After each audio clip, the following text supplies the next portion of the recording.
All right, chapter 18. So the boys all escaped on the bus. Hal finds the bus with the keys in it, so he pulls up, and Moon runs back to the bunkhouse and tells all the kids, hey, we're busting out of here. Anybody that wants to come, let's go. And so all the boys jump on the bus. Hal's driving middle of the night. The kids are screaming and cheering, and they're all excited about escaping. And after about an hour or so, it dies down.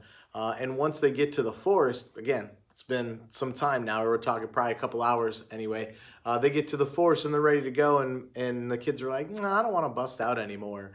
Yeah, we're going to get in trouble. So they decide that most of them are going to stay back on the bus. And Moon's like, whoever wants to come with me, come with me. Everybody else stay back on the bus. And the law will be here probably about sunrise when I would imagine Mr. Gene and Mr. Carter go back to the bunkhouse and no kids are there.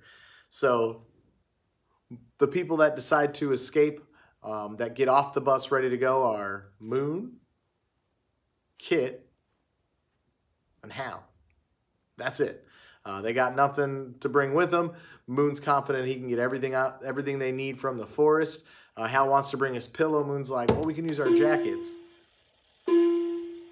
We could use some soft grass or something like that. And so both Kit and Moon throw their pillows back on the bus, and it's just the three of them. So Kit, Hal, and Moon are now trompsing through the forest on their big escape here. Hal's take is he's got nothing to lose. He's going to have to go back to Hellenweiler anyway, and I find it interesting that Kit is willing to stick it out with Moon. Seems like Kit thinks Moon's pretty cool. And so these three boys are now in the middle of the Talladega National Forest in Alabama. Chapter 18. The weekend birds told me that daylight was less than an hour away. Hal and Kit fell behind as I made my way up a small hill that was matted in pine needles. The smell of sap and rotten logs came to my nose like warm soup in the chilly air, and I wanted to lie down and sleep and breathe it in, but I knew that getting some distance between us and the bus was the most important thing. Afterwards, I would figure out how to get food. Man, I love Watt Key's writing style. His show not tell details, his ability to kind of paint a picture with his words is so great, especially for his first book too. I want to read this sentence one more time, and it does a really good job of describing the scene using some really strong imagery, using his senses as he writes this sentence to give you an idea of what's going on in the story and in the forest that they're in. The smell of sap and rotten logs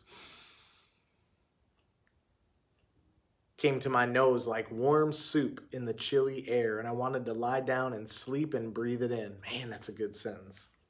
At the top of the hill, I came to a rusted fire tower. I waited until Hal and Kit came tromping up the hill, and then I told them my plan. Hal, you think you can get up that tower? Hal sat down and shrugged his shoulders.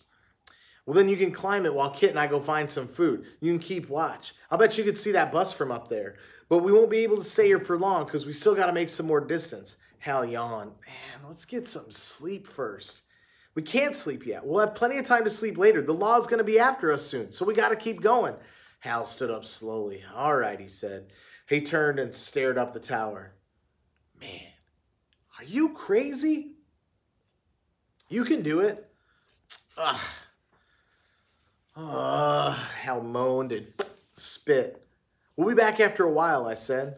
If you guys don't know what a fire tower is, especially in heavily forested areas, a fire tower is a big, literally the big giant tower that you climb up to the top of so you can see if there's a fire starting. You can see quite a ways for distance. You see them all throughout the United States, for sure down in the Talladega National Forest.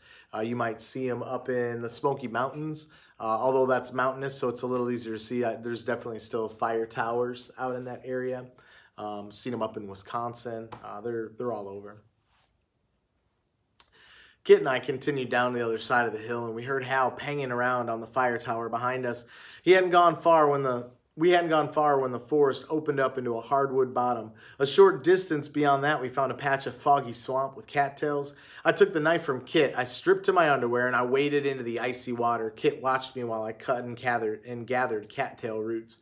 After about 30 minutes, I had enough for breakfast. The sun was just showing through the trees, and I zipped back into my uniform, and we set out for the fire tower again. When we stood beneath it, I yelled up to Hal. Hal! Hal! Hey, what do you see up there, Hal? There was no answer. Hal! After a second, I saw his face peer down at me. Hey, can you see the bus? What's everybody doing? I asked him. Hal rubbed his eyes, looked out toward the bus, and then back at me.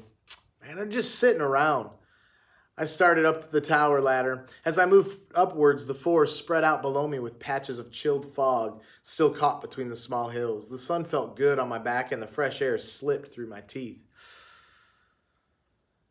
In a few minutes, I crawled into the tower box with Hal. I could see some of the boys playing in the road with the others lying in the grass at the edge of the ditch. You seen the law yet? Hal shook his head. Man, you've been napping, haven't you? Maybe. What the hell? That's all right. We got some food. Hal's eyes grew wide. Oh, what'd you get? Cattails? What's that? Come on down and try some. You'll like them. Tastes like potatoes. The three of us sat around at the base of the tower and ate the cattail roots as the sun burned off the fog. Hal and Kit agreed that the plant tasted better than they thought it would, although not as good as a Pinson breakfast.